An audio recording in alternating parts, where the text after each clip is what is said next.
Hey everybody, we're going to do a quick little video, kind of just a spur of the moment video. And I'm holding the phone this entire time for this video, so if it's a little shaky, that's me.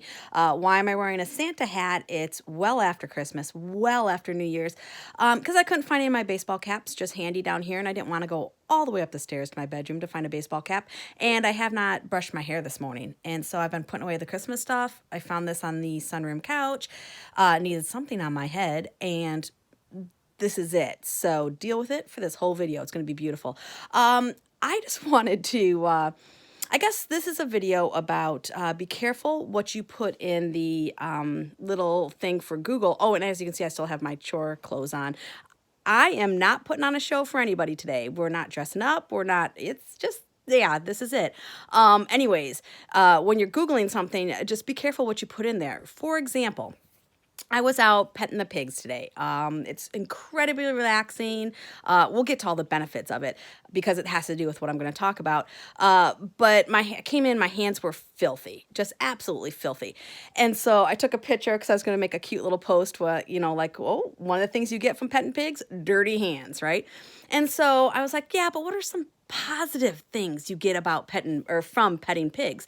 And so, because I want to put a list of positives, and I could think of, I get joy, I sense of humor, like I'm laughing when I pet my pigs, because of the noises. We'll get to that, of all the reasons. I don't want to spoil, but anyways, and so I was like, well, I came up with a good 3 or 4, and I was like, I need more than that. I just do. Sorry, the glare. Can we get without the glare? I don't know. We're going to ignore the glare. But anyways, and so I was like, Google, help me out. Google, take the wheel, right? And so I put in there, what do you get from petting pigs? Because in my mind, that's the question I want answered. What kind of good things do you get from petting pigs? But I did not put the word good in there. I just put, what do you get from petting pigs, And I came up with a whole list of things that I hadn't realized, like influenza, cryptosporidiosis, something like that, leptospirosis or something like that, ringworm, salmonella. Oh, there's lots of things. So we switched the search real quick. And instead of putting what do I get from petting pigs, I put what are the benefits from petting pigs, right? And so the search switched quickly, which is good and what I was looking for. However, most of the sites I found were all about save the bacon, like don't eat pigs anymore. This is how, they can forgive you. They are compassionate. They're blah, blah, blah. They're animals, so they don't have complex emotions. You can fight with me all you want on this. But that is my story. I'm sticking to it. They are animals. They don't have complex emotions, but they do have simple emotions. And okay, so the things I found, okay, here, let me list the things, first of all, that I get from petting my pigs. I get calm. I'm just calm because I can scratch them and pet them pretty much it's kind of as rough or as hard as I want, and they love it. I don't have to be super careful with which way I pet or hitting a kill button like you do with a cat. You hit one button on that cat, it will turn around and eat you. Like it will claw you. Pigs, if you're rubbing them and loving on them, oh my gosh, they are your best friend forever. They will not lash, that I know of. They will not lash out on you. Now we've got that one pig that wants to eat me, but I don't pet him. And so yeah, because he wants to eat me, so I don't get close enough to pet him. But the pig I was petting today was Mr. Big. And Mr. Big, when you pet him, especially his top, and you can pet all over behind his ears, but when you start going down by the belly, that pig flops over and just goes full, like, get my belly rubs. And he has the most amazing repertoire of noises, snorts, squeals, snorts, grunts. He has, like, when you find a good spot, he grunts and it's just, I can't make the noise. Gunner just walked in. I can't make the noise, but it's incredible. But yeah, so like a calmness from petting the pigs is amazing. I get happiness from petting my pigs. Like there's feedback. With a dog and a cat, you get some feedback. With a horse, you get some feedback. A pig, you get complete feedback. Like they will lean into you. the vocalizations they make. They'll move to get the good spot. And I guess horses and dogs and cats all do that too. But pigs, I think it's the vocalizations in the pigs, the wide range of vocalizations that just make it incredible. And so, yeah, and then it's just all these emotions that I get that I'm just like, oh, and like the sweet, and I just get a lot of those. And the articles that I found, really none of them provided any extra, I don't know, any extra other than what I was talking about. So it was kind of pointless to even Google that. But there's just, I don't know, the feedback they give you is incredible.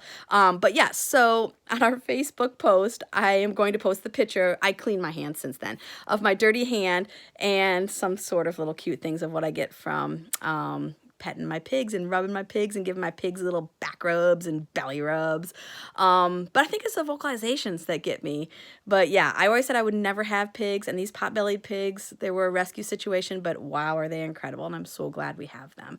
But yeah, that's today. And I'll go out and get a little video of me petting a pig, because you need to see it. You need to see it, of the vocalizations and everything. So I'll do that here in a second. All right, everybody, I've got this panel here because, oh no, you can see him right there. He's there. I know, Mr. Big, I'm going to pet you in a minute. Hold on. Oh no is there, and I just don't want Oh no coming close. Oh, there's Petunia. Petunia, do you want to come say hi? She's like, I don't know, I'll smell you first. All right, but I'm going to show you how I pet Mr. Big, and it's so amazing. So I'm going to put this panel down, and hopefully, Oh no won't come over and get me. But Mr. Big, yes, there's Mr. Big, and he loves being rubbed. And see, and his skin is kind of flaky right now. It always is. We're going to add some other stuff, some oil, some healthy oils to his diet to help his skin not be so flaky. But, oh no, stop it. Oh no's coming closer. Oh, I got to be careful. I'm going to put Mr. Big in between me and Oh no. Oh, Mr. Big. Oh no is like, I see your panel there. But Mr. Big makes, I'm going to be quiet here so you can hear his noises. Oh, and then he's,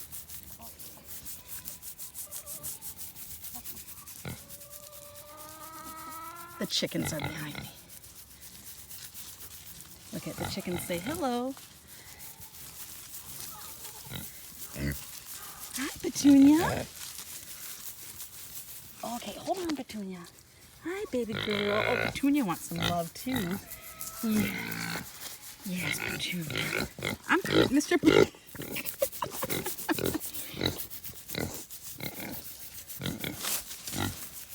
Aren't those noises just incredible?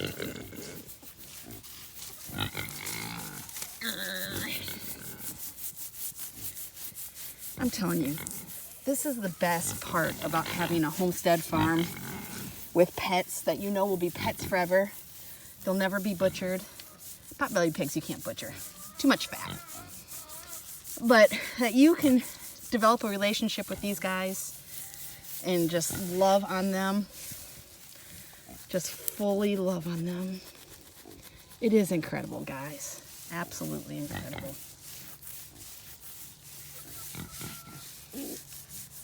And then there's a cat watching too. Another cat. Hi, kitters. This is Uno. That is Hilo. Those are chickens.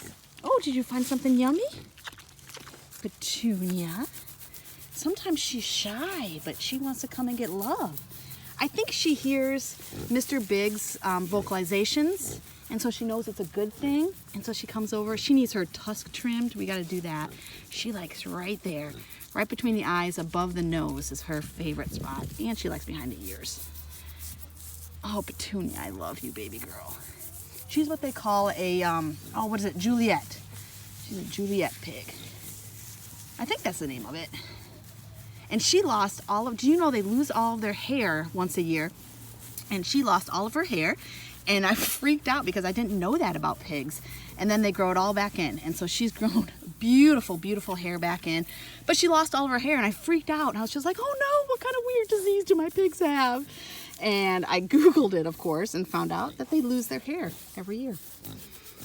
Yes, Mr. Big. Oh, babies. Okay, you've seen pig videos. There you go. In my hand, ooh, not as dirty after Juliet. Are you a cleaner pig? Hi, Mr. Pig. They're prettiest animals. Now that right there, look at that rooster. That's a pretty animal. Look at how pretty he is. He's been puffing himself up a lot lately, and I don't know why. Yeah. All right, and we're gonna put these guys back in their enclosure. We let them out once in a while, just to free range and enjoy. They used to escape all the time, but now they really only escape when I accidentally leave the gate open. And that's not so much escaping as just walking out.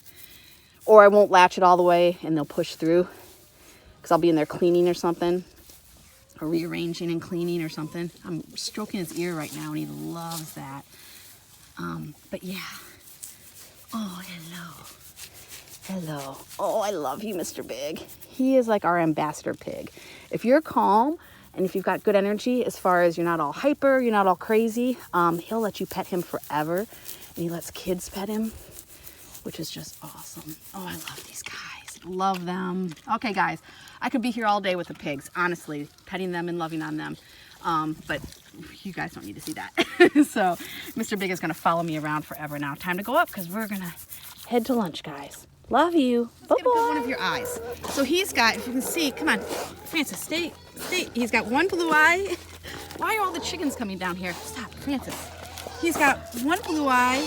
You can't hardly see it. Stay still, Francis. One blue eye. He's rubbing into my pets, or leaning into my pets. He's got one blue eye and one brown eye. Oh, can you see it? I don't know. Which is so funny. He's gone. Oh, Mr. Big's like, I'm coming back. I'm coming back. He's got one blue eye. I'm talking. He's Francis Bacon. His name came Bacon, but we named him Sir Francis Bacon, and we call him Francis more than Bacon. But anyways, I'm gonna pet while I talk about Bacon or Francis because he ran off. We'll put him up with the other ones here in a second.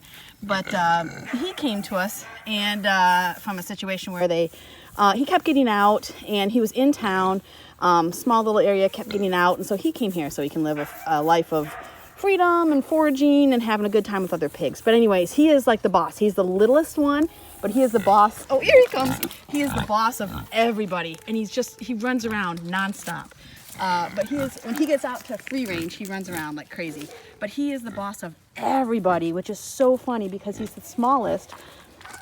And he is just absolutely the boss of everybody. And so we have these tarps here. If you're wondering why we have these tarps, we had them down for killing grass in this area because we wanted to kill the grass because we want to make it a parking area. And I just have to pick up the tarps yet because the grass has been killed. So I just still need to pick up the tarps, but the cats like to lay on them now. But anyways, the pigs, they forage around like that and it's so awesome. But Francis Bacon came to us and he already had no ears and no tail. Probably litter mates when he was little. Oh, hi, Nala. Litter mates when he was little chewed off his tail and his ears, either out of boredom, Nala, either out of boredom or out of hunger. And so he comes to us with no ears and no tail. Try to take a good picture of him, maybe for the thumbnail. But these cats, they do that. They walk up in front of you and they just flop over. It's so funny. But let me try to get a good picture of Francis Bacon. Hi, Mr. Big. I'll try to get a good picture of Francis Bacon because I want you to see he's got one blue eye and one brown eye. He's like a Siberian husky. It's so weird and so crazy. But yeah, okay, I promised we'd be done with the pigs. So we're done with the pigs. I'm going to put them up. Bye-bye, guys. Hey, everyone. I was just thinking as I was doing the editing or kind of piecing the videos together for this video. Sorry, my hand just came through like that. I did mention like the things you can get from a pig, like all those diseases and everything like that. Let me just tell you all, a lot of those are environment based, where if they're in an environment that's got a lot of feces, where they can't get away from their feces, and they're wallowing in that and they're around that a lot, that's where a lot of your salmonella issues come from. The cryptosporiosis. I think there's no D in there. Cryptosporiosis, I think it is. I'm sorry, when I close my eyes, I can think better. But a lot of those diseases and things like that you get from pigs are either brought in from the outside world, whether they're contaminated from an animal coming in to the farm that wasn't quarantined and it had the disease already and then passes the disease to them. Our animals on the farm right now are completely healthy. So me petting them like that and stuff, you know, I do want to wash my hands afterwards, just like any other animal that you are with and things like that. But I have absolutely no fear of catching those diseases from my animals out there because I know the environment that they're kept in. Their enclosures are kept clean. They are kept healthy. And so a lot of those diseases and things that I mentioned that I found on Google for what you get from pigs, a lot of those things are things that we don't have to worry about. Ringworm is something that we do always look for because we do bring animals in, rescue animals and things like that. And ringworm is common on a lot of animals, and so especially farm animals and things like that. So we watch for that because it's contagious, and it's contagious to humans. That's one of the things that can be caught from animals to humans. And so luckily none of our animals have had that, but that's one that we always watch for very carefully when we bring new animals in. And we clear, if there has been 2 animals that we brought in that had it. We cleared them up before they were ever introduced to the other animals, and it was, no worries at all. It was 2 goats. But yeah, so I don't want everyone to think if they come out to our farm for the farm experience, which we do have farm days, if they come out that they're going to get some kind of weird disease from our pigs. You're not. I guess I can't promise anything, but you're not. I don't worry about it because I know their enclosures, I know their environment, I know their life here, and it's not conducive to those diseases and those harmful things. So I just thought I would jump in on that. I look totally different maybe because I actually got off my lazy bum and went and got a hat. And I have my going to town clothes on. You'll notice in that other video. Oh, also as I'm editing, I noticed my sweatshirt was completely holey. Sorry, that's chore clothes. I like the sleeves and stuff. You'll see holes. And there was one point when I was petting Petunia and Mr. Big, and I looked at my hand. It's like, oh, it's not dirty. But the back of my hand was filthy. I didn't even notice how filthy the back of my hand was. But such is life on the farm. So, okay, I'm going to stick this in probably the middle of the video, right after the pig videos or something. I don't know. We'll see what editing does. So, love you guys. Bye. But yeah, so just be careful what you Google, because what you get from pigs is different from what benefits you get from pigs. So yeah, there's a big difference there. You guys have a great day and do what you can with what you have wherever you are, and we'll see you later. Bye-bye.